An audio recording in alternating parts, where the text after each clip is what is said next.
Abel Nkhoma, the man tasked with carrying the newly independent Zimbabwe's flag at the 1980 Olympics, says he was excited with the attainment of majority rule.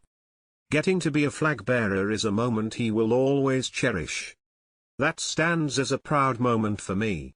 I was chosen to carry the Zimbabwe flag at both the opening and closing ceremonies of the 1980 Moscow Olympics. I have been to the podium, but leading my fellow countrymen was a great feeling, said Nkhoma on Thursday as he spoke to Sunday Life while at the funeral of a man he called Dad, Jeremiah Ganizani Banda. He spoke with the heavy heart of a sport and athletics community that has turned its back on him. I had to sell my car to raise money to bury my father. Athletics has turned its back on me. My friends from athletics are nowhere to be seen. There is no benefit in being called an athletics legend, said Nkhoma. At Independence, Nkhoma had won the Matapo 33-mile thrice and several other competitions.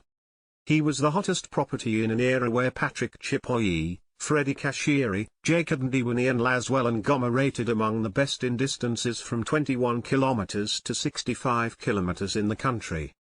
Nkhoma said they looked forward to competing internationally. Prior to independence he had only been to South Africa and Swaziland. So independent Zimbabwe offered sportspersons a new lease of life. Avenues were opened for the athletes to compete against all countries of the world, venturing into African, Commonwealth and Olympic Games bigger stages for podium material athletes. It's every athlete's dream to compete for your country. Independence was good for all sportspersons, indeed a welcome development, he said. Nkhoma believes legends should be honored, celebrated in life and not through beautiful graveside eulogies. A pensioner who resides in Bindara in Mashonaland Central Province was forced to retire because of illness.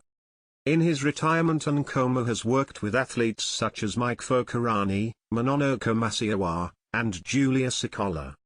He has over the years assisted Mashonaland Central, National Association Secondary School Heads and National Association of Primary School Heads, NAF and NASH, athletes.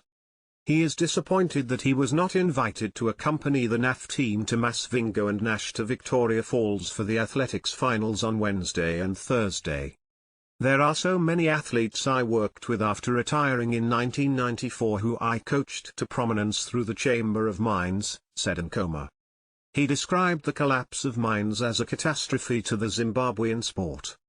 Mines were the cornerstone of Zimbabwe sport, and the Chamber of Mines Championships must be reintroduced gradually with the involvement of those few mines that can afford.